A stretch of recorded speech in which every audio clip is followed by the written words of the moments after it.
Can you guess how long it took me to get ready for this very event? Way too long, let me tell you that. But let's dive into my outfit a little bit deeper. My blouse requires 2,700 liters of water to produce and releases the same greenhouse gas emissions as driving a car for about 16 kilometers. So does my blazer, my pants, my shoes, and more. And what for? To be worn for a year or so and then be thrown away to make room for the upcoming trends? Clothing and other textile waste is the fastest growing waste stream in the world. Globally, one dump truck filled with clothing is sent to a landfill or incinerator every second, filling this entire room in about 3. More than $100 billion worth of textile materials are wasted each year. Now, the clothing industry has drastically changed over the years due to enabling trade barriers which allow major brands to produce and market their products for cheaper costs and lower prices.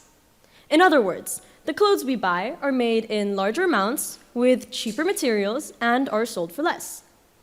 This is great. You get to buy more clothes and save money in comparison to a few decades ago. But the drawback in this case is that these clothes we're buying are made of materials such as polyesters, which contain microplastics that damage our environment, but also compromise the overall quality of our clothes. Okay, to avoid confusing everybody, let's try to contextualize this image into a simpler analogy. Visualize yourself running errands, going grocery shopping, and eventually finding a bakery. This massive bakery is selling a multitude of breads for very affordable prices. So you choose to buy multiple different loaves of baguette, whole wheat, and even sourdough. Even though it didn't all go to waste, some of it went stale, so you had to throw it away. And now let's say that a lot of other people are also buying from this bakery, so it's making more breads. But what happens when a better one opens next door and our original bakery loses its customers? All of that bread produced, it's thrown away. 30% of it to be exact. And now let's say that to produce this bread, bakeries are responsible for 20% of global wastewater, and that you are responsible for throwing away 37 kilograms of bread annually, which is going directly into a landfill or an incinerator. Okay, this clearly isn't about bread, but it is about our unsustainable consumption rates and lifestyles which need to be changed.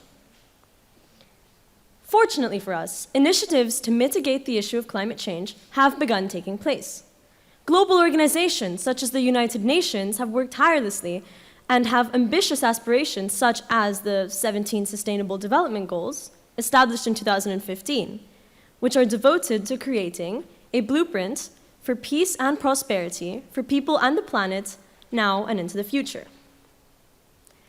Originally, these goals were aimed to be attained by 2030. However, this doesn't exactly appear feasible anymore due to several global setbacks, such as the pandemic or several conflicts. But this appears as a pretty large-scale example.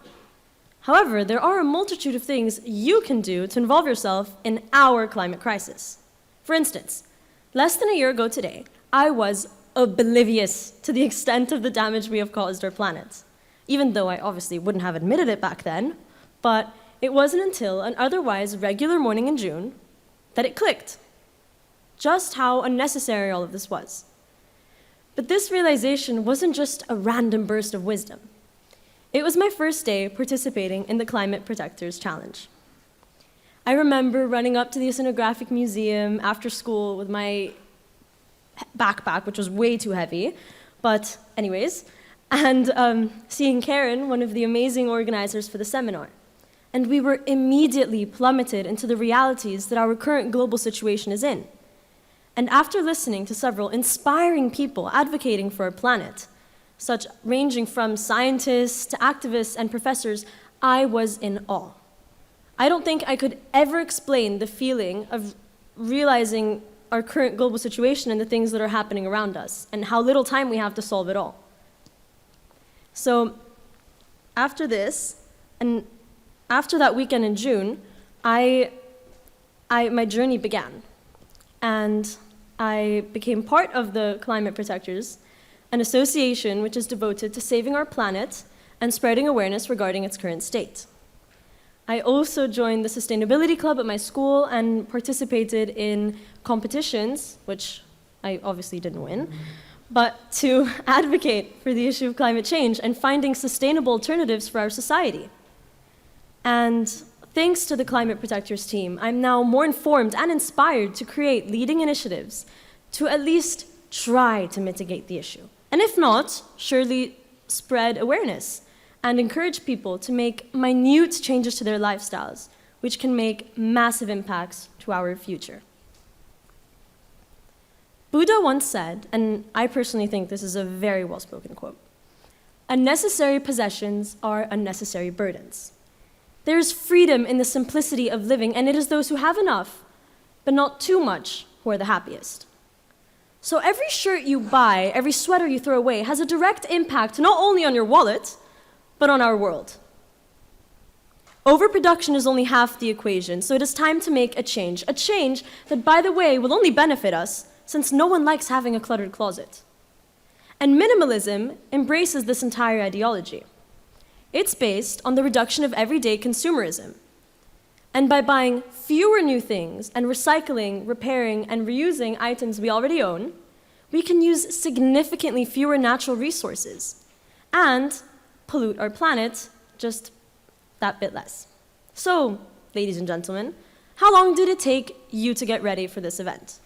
Too long, because your wardrobes are too full. There's just too much choice. So reduce your options, and here's your reality check. Less is more.